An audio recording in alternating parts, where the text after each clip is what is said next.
మానవతా స్వచ్ఛంద సేవా సంస్థ ఆధ్వర్యంలో నగరంలో సేవా కార్యక్రమాలు కొనసాగుతున్నాయి. నగరపాలక సంస్థ కార్యాలయం సమీపంలో ఏర్పాటు చేసిన చలివేంద్రం ద్వారా ప్రతిరోజు సుమారు 3000 మందికి మజ్జిగతో పాటు శుద్ధమైన తాగునీరు అందిస్తున్నారు.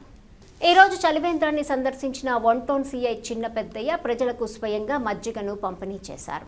ఈ సందర్భంగా మానవతా స్వచ్ఛంద సంస్థ సభ్యులను ఆయన అభినందించారు. సమాజానికి సేవ చేస్తున్న వీరిని అందరూ ఆదర్శంగా తీసుకోవాలని సూచించారు. ఎండాకాలంలో ప్రజలకు ఉపశమనం కలిగించే ఈ సేవా కార్యక్రమాలు అభినందనీయమని సిఐ పేర్కొన్నారు. ఈరోజు యాక్చువల్గా మానవతా సంస్థ ద్వారా మజ్జిగ పంపిణీకి నన్ను పిలపడము నా అదృష్టం. ఎందుకంటే ఇంత మంచి కార్యక్రమంలో నన్ను కూడా ఒక భాగస్వామి చేయడము నాకు ఎప్పుడో పూర్వదిన సుకృతం నేను భావిస్తున్నాను. ఈ మానవతా సంస్థ గురించి నేను కడప 1 టౌన్లో కడప 2 టౌన్ ఎస్ఐ గురించి పనిచేయడం చిన్న సంస్థ యాక్చువల్గా. అప్పటి నుంచి అంటే నేను యాక్చువల్గా 2004 నుంచి 7 వరకు కడప 2 టౌన్లో పనిచేశాను. అప్పుడప్పుడే ఎదుగుతున్న బిడ్డలాగా ఉన్నది మానవతా సంస్థ. యాక్చువల్గా ఇప్పుడు చూస్తే నాకు నిన్న మన వాళ్ళు తెచ్చి ఒక బుక్ ఇచ్చారు. దగ్గర మన స్టేట్ అంతా ఆంధ్రప్రదేశ్లో అంటే పలు మారుమూల గ్రామాల్లో కావచ్చు, మారుమూల తాలూకాల్లో కూడా ఉన్నారు. ఇలా 70,000 మంది చేరడము చాలా మన ప్రజలు అదృష్టం చేసుకున్నారు.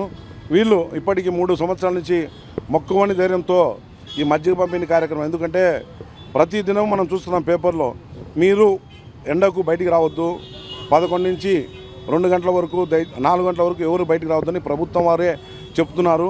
అయినా కూడా మన మానవతా సంస్థ వారు ధైర్యంగా ముందుకొచ్చి రోజుకు 3 నుంచి 4,000 మందికి మజ్జిగ పంపించడం చాలా ధైర్యమైన విషయము. ఇట్లాంటి కార్యక్రమాల్లో మనం కూడా పాల్గొంటే మనకు కూడా ఎప్పుడూ అదృష్టం చేసిన వారుగా భావించవచ్చు.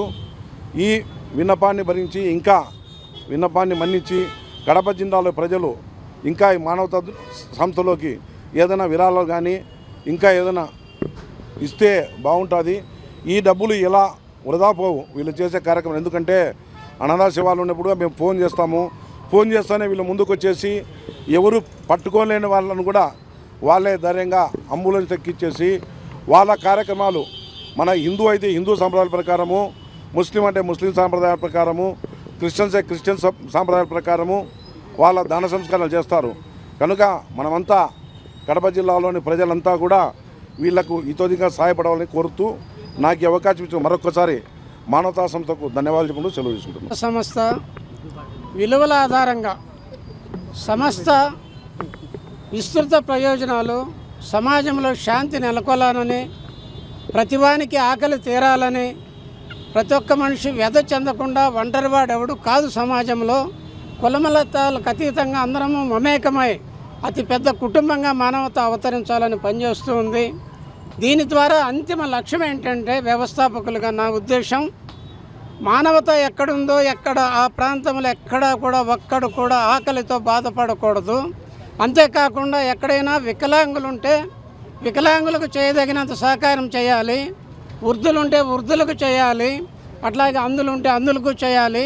ఆ రకంగా చేయాలంటే ఇంటికొకరి మానవత, మార్పు కోసం మానవత అన్న దిశగా ప్రజలు మమేకమైతే అది కష్టం కాదు, సుసాధ్యం. మంచి సమాజాన్ని మనమే నిర్మించుకుంటాం. ఆ దిశగానే ఇప్పుడు మానవత వెళ్తూ ఉంది. మీ అందరి సహకారంతో భవిష్యత్తులో అనేక మంది కన్నీటి పర్యంతమయ్యే అభాగ్యులకి మేమున్నామని 10 కన్నీటి బొట్లు కార్చే వారికి ధైర్యం చెప్పి ఒక్క కన్నీటి బొట్టైనా ఆపాలన్న లక్ష్యాన్ని నెరవేర్చుకుంటామని ప్రగాఢంగా విశ్వసిస్తూ మీ అందరూ అందజేసే సహకారానికి ధన్యవాదాలు తెలియజేస్తున్నాం. నమస్తే.